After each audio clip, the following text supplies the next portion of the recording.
And we can build on that now. Unfortunately, Dr. Clyde Wilson Pickett was unable to be with us today, but he is able to join us via video, talking about facing the challenges to diversity. For those of you who don't know, Dr. Pickett is the Vice Chancellor for Equity, Diversity, and Inclusion, and the Board Chair for the National Association of Diversity Officers in Higher Education. And so now, via video, please welcome Dr. Pickett.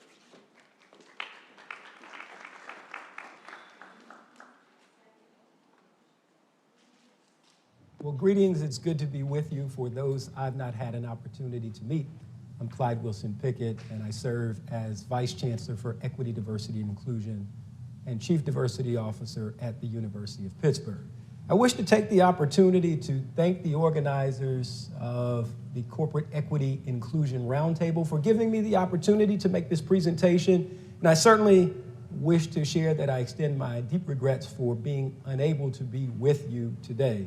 This is always a phenomenal event and an opportunity for us to learn together, to grow together, and to share information together. And so while I'm not with you in person, I am absolutely with you in spirit.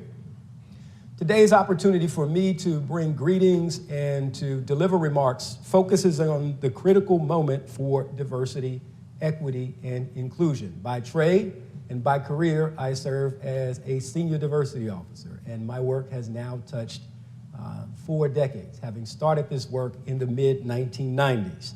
As diversity officers, we are charged with being change agents for organizations, individuals who work proactively to promote inclusive environments. Organizations are made better by having individuals who are senior diversity officers in the ground working to promote change, on the ground, I should say, working to promote change. We take the opportunity to address policy. We take the opportunity to look at organizational culture. We specifically take the opportunity to make environments better for all. And so I'd like to take the opportunity to talk about the critical moment that we find ourselves in with regard to prioritizing diversity, equity, and inclusion, accessibility, and specifically an opportunity for us to think about the ways in which we are confronting the many challenges in front of us. Before beginning and taking the opportunity to offer my remarks, I do want to offer my congratulations to Tim Stevens and BPEP for the Gismondi Award for Nonprofit Excellence and Advocacy. And so it's important for us to acknowledge the fine work that Mr. Stevens always does, as well as BPEP, and for bringing us together today in this forum. And so the theme for this year's conference is Going the Distance. As we think about the challenge in front of us, it's now important for us to understand that we have to go the distance for diversity, equity, and inclusion.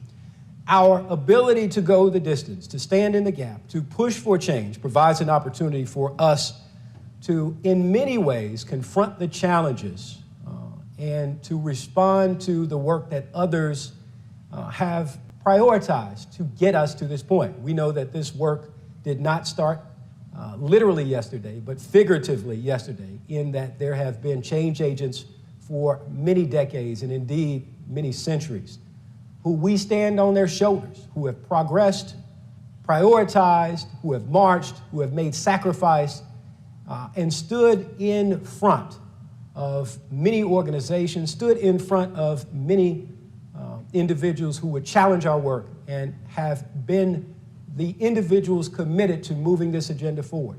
And so as we think about the current moment, as we think about the opportunity for us to examine the priorities of diversity, equity, inclusion, and accessibility, we know now more than ever that there are being obstacles erected, challenges being put in front of us that we will have to go the distance to attack, that we will have to go the distance to confront. And so we have to begin by talking about the problem. Now more than ever, the values of diversity, equity, and inclusion, the values that make our society what it is under attack. Certainly part of this conversation is about the attack on offices that move this work. As someone who works in a higher education context, I have to bring awareness to the 85 bills that have been introduced in 28 states all around this country and 14 that have been passed legislatively to cement barriers and obstacles to advance change, and more specifically, those works that would promote inclusion, those works that would promote equity, and that would create an opportunity for all individuals to be successful. The attack on diversity, equity, and inclusion offices are more than just attack on offices. They are attack on humanity. They are attack on environmental priorities. They are attack on our social connections with each other. They are attacks on governance. And more specifically, they are an attack on democracy. The ability for all individuals to be involved in, to be connected with the process for greater civility, greater citizenship in this country, and more specifically, their belonging and basic right to be engaged. All of those things we need to understand are under attack. As we look to understand the problem, the other priority that I would put in front of you is to understand that these are not new. Following the passing of the '64 civil rights legislation, entities went to work then to counteract and make a change. And so we have to understand that this well-organized, well-structured, and well-stabilized attack started some time ago. And they're an attack on the structures that allow us the opportunity to dismantle discrimination. They would work to silence the voices of many, that include Black, Indigenous, people of color, that would silence the voices of women, of immigrants, and individuals who are part of the LGBTQI+ community. We understand that those individuals and the way in which they are working to silence voices are a critical threat to the future of the United States, and in broader cases, a threat to humanity. We know that society will never be any less diverse than it is now. And so any attempt to disrupt and disconnect and to promote organizations that would work to be positive in their engagement, positive in their service, positive in their support of these organizations is something that we have to prioritize. The other part of this conversation, as we examine the lack of understanding and connection, is to realize that all of these attacks have the potential to disrupt the economic impact of the broader groups in relation to how we relate to society.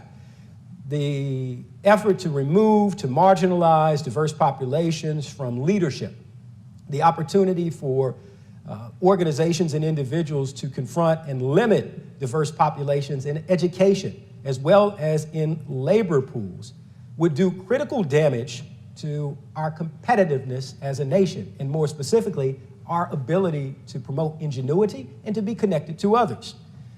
As someone who has worked for many decades in higher education, we understand that the prioritization of diversity, equity, and inclusion in higher education have helped to make the American system of higher education the most productive in the world. Indeed, our chance and opportunity to bring in minds from around the world, to create ingenuity in curriculum, the opportunity to make a difference in society has propelled and put us in a place that is more productive, more inclusive, and creates the chance for more individuals to be involved. This has absolutely stimulated research. It's promoted and advanced innovation and ingenuity, and more specifically, has made education more accessible, more attainable, and more transformational for all. And so we prioritize that those who would counter that must be confronted, and we have to speak specifically to the problems that we face. And so in looking at the challenges, we have to be honest in understanding that context matters. The way in which we have a conversation in 2024 is markedly different than the way in which we had this conversation in 2020. We all remember that the deaths of Trayvon Martin, Breonna Taylor, murder of George Floyd, and Antoine Rose sounded the alarm bell for Americans to wake up and make a difference. The push for racial reckoning, the opportunity to awaken a social conscience was a front and center consideration for 2020. As a nation, we stood together to prioritize conversations about how we would advance social justice, how we would talk about racially discriminatory practice, and how we would have conversations about a militarized police force on the impacts on different communities. And so as we stood together in 2020, we learned and we prioritized at that time that we were all living together in a COVID lockdown, that we were all there galvanized to move our humanity forward. And so we find ourselves in a significantly different environment in 2024. And we have to ask ourselves, what happened? 4 short years ago, we were committed to making a difference together.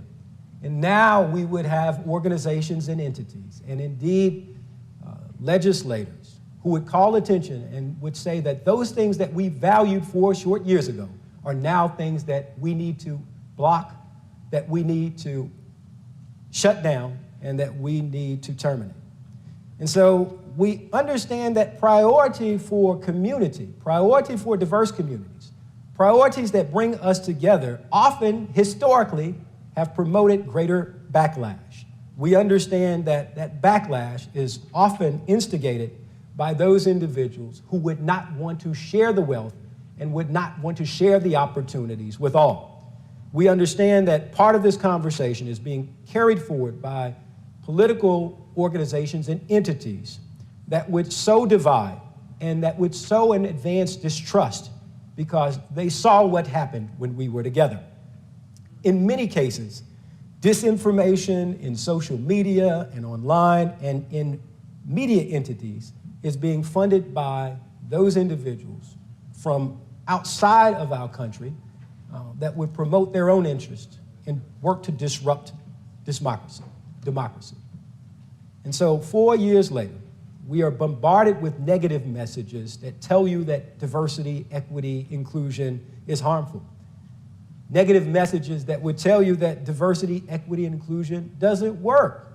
And diversity, equity, inclusion messages that say that unworthy positions, or unworthy people, I should say, are being put into positions. In other words, they did not earn it. That DEI would mean that. And so as we examine these things that are put in front of us, we have to ask, are these anti-diversity, equity, and inclusion arguments true? And we know that can be easily disproved. They are absolutely inaccurate. The work of diversity, equity, and inclusion, first and foremost, includes all.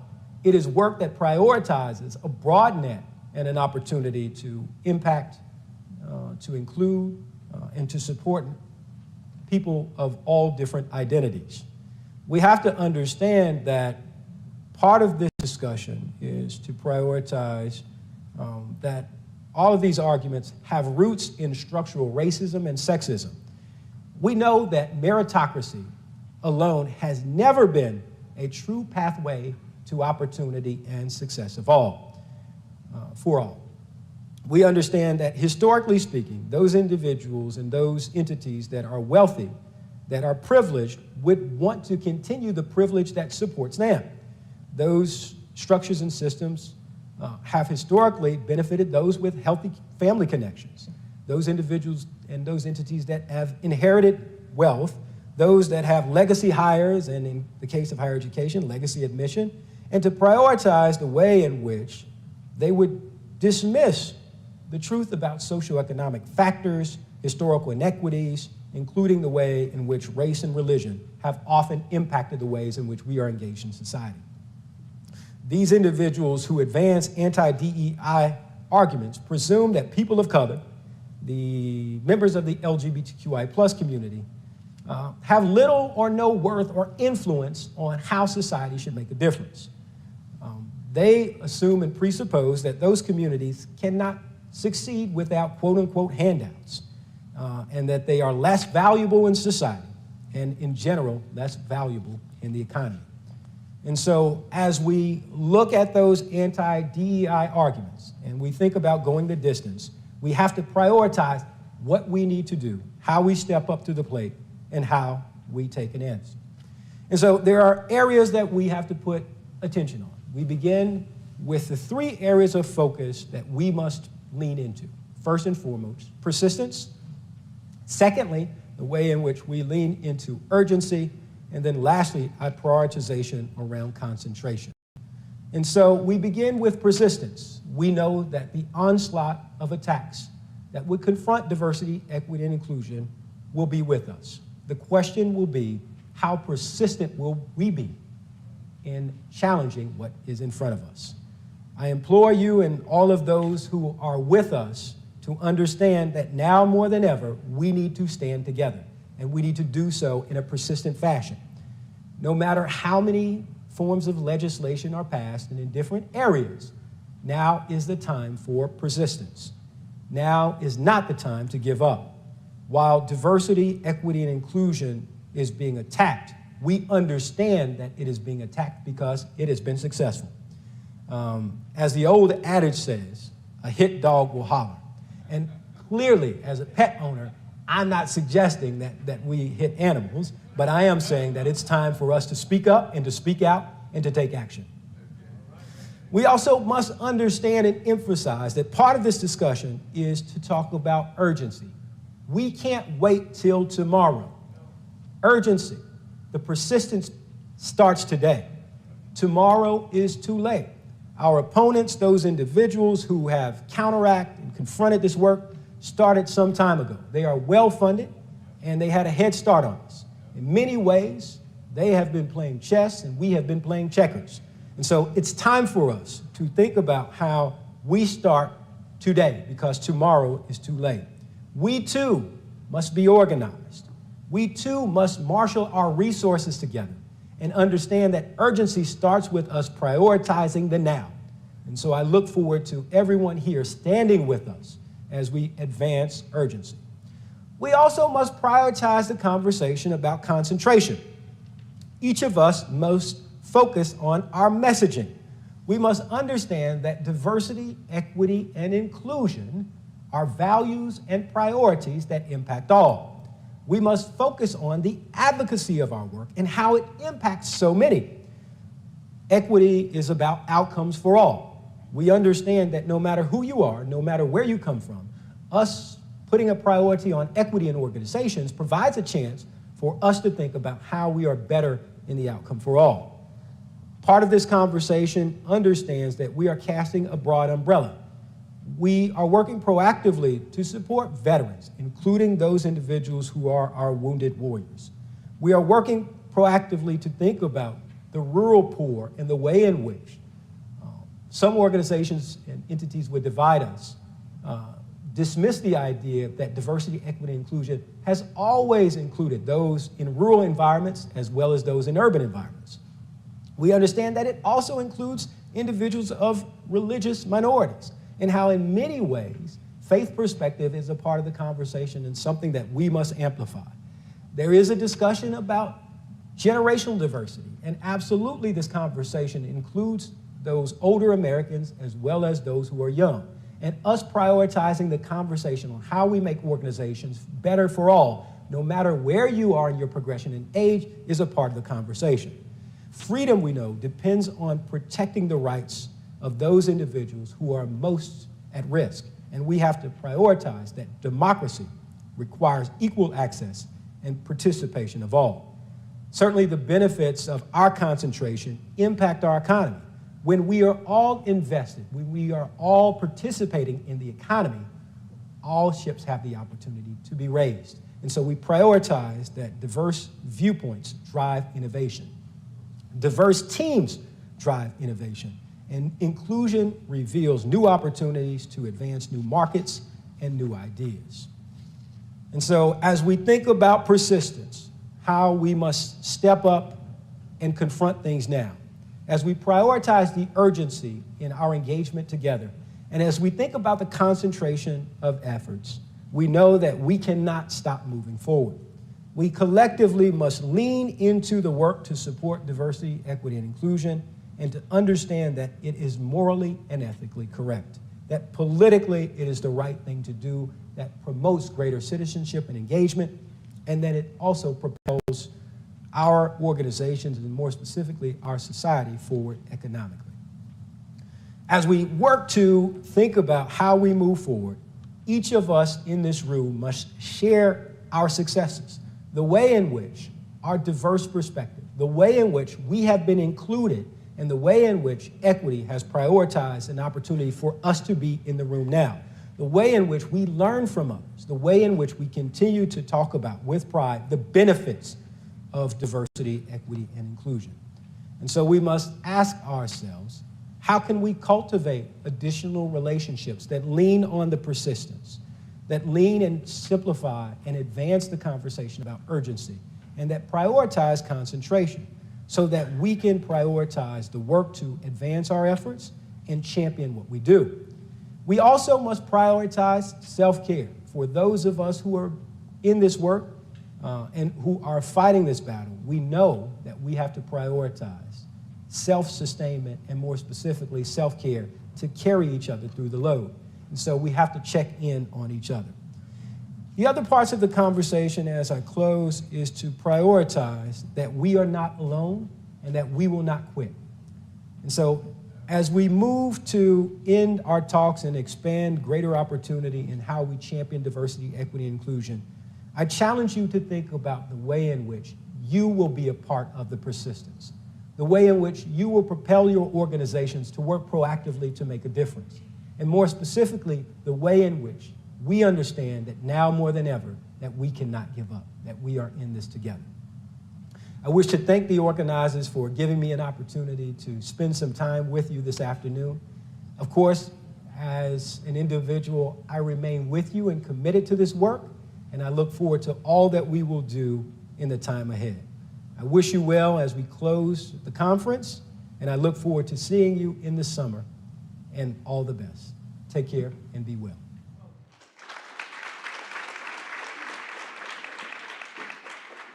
Well, thanks to Dr. Pickett for taking the time and effort to join us virtually. It was great to be able to hear his thoughts as one person who is really leading the charge on diversity within one of the largest employers in our region.